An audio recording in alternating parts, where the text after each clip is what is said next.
Alright, सो अगला question जो हम कर रहे हैं वो कर रहे हैं फिर से जेई मेंस का मॉक टेस्ट एनटीए की साइट पे। आप देख सकते हैं पेपर नंबर 1 था 9 जनवरी शिफ्ट 1।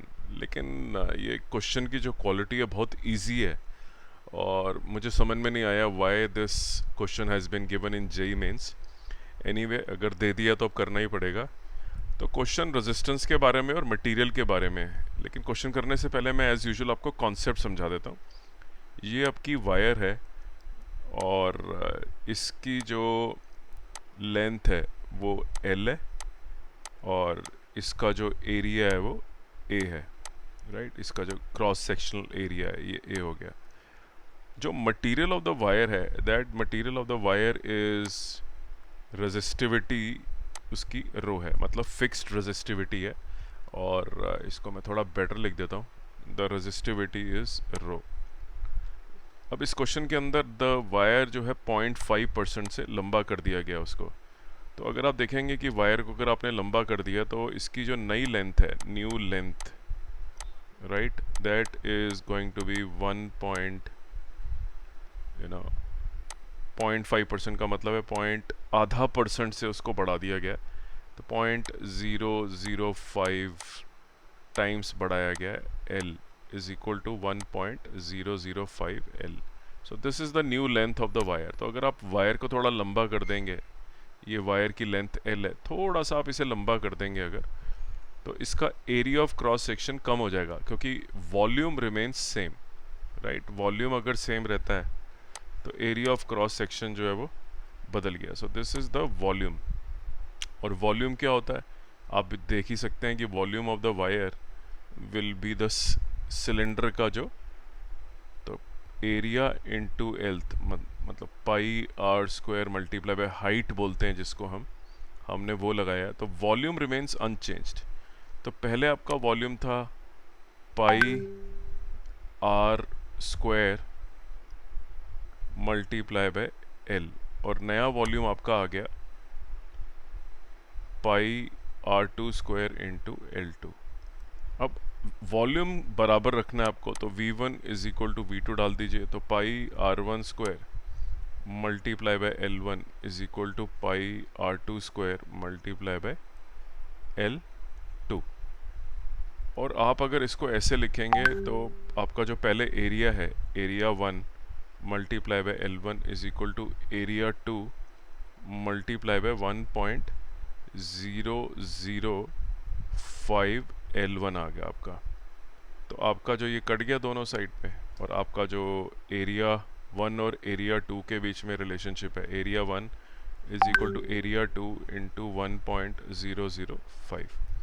अब देखिए रेजिस्टेंस का जो फॉर्मूला है ऑफ अ वायर जिसका क्रॉस सेक्शनल एरिया ए है और लेंथ है, तो वो हो गया रो एल बाय ए।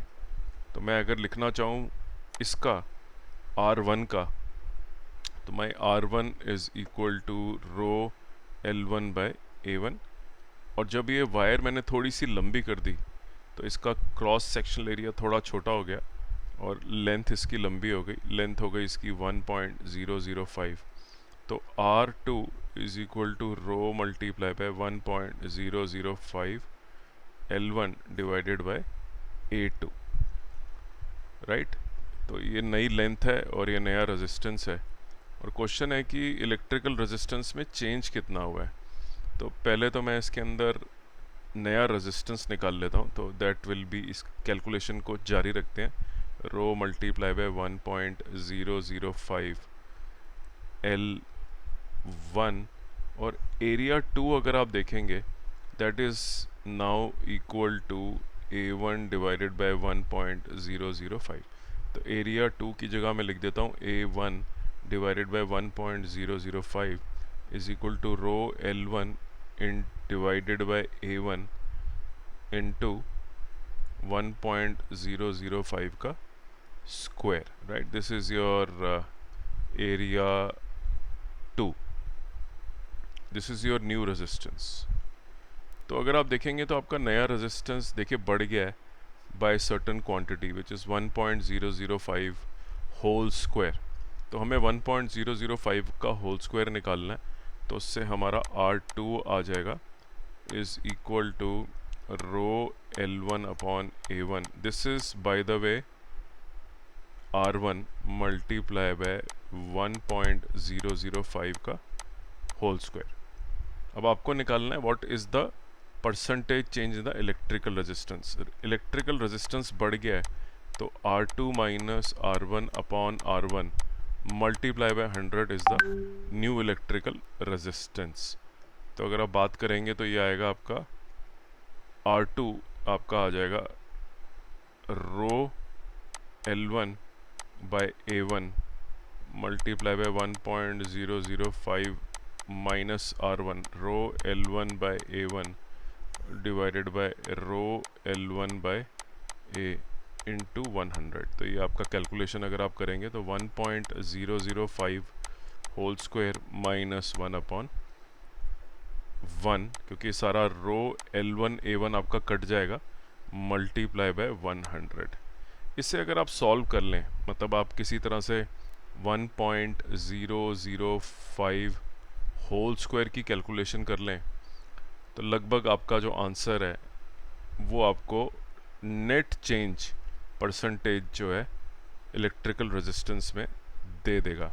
और अगर आप थोड़ा सा कॉमन सेंस लगाएंगे तो you will be able to see that the answer is not very difficult. आप 1.005 का होल स्क्वायर कर लीजिए and that will give you. मैं अगर कैलकुलेटर यूज़ करना चाहूँ तो मैं अगर कैलकुलेटर यूज़ करता हूँ मान लीजिए और इसको कैलकुलेट करता हूँ, शॉर्टकट भी है लेकिन हम थोड़ा एक्यूरेसी पे जाते हैं.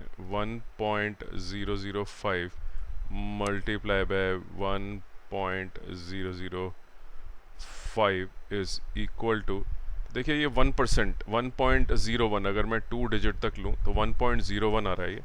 सो दैट इज़ इक्वल टू, अगर मैं इसको सॉल्व करता हूँ तो this is coming out to be 1.01 minus 1 upon into 100, right. नीचे तो 1 ही है क्योंकि ये कट गया था. Is equal to 0.01 multiply by 100 is equal to 1%. तो इसका आंसर कितना आ गया? 1%.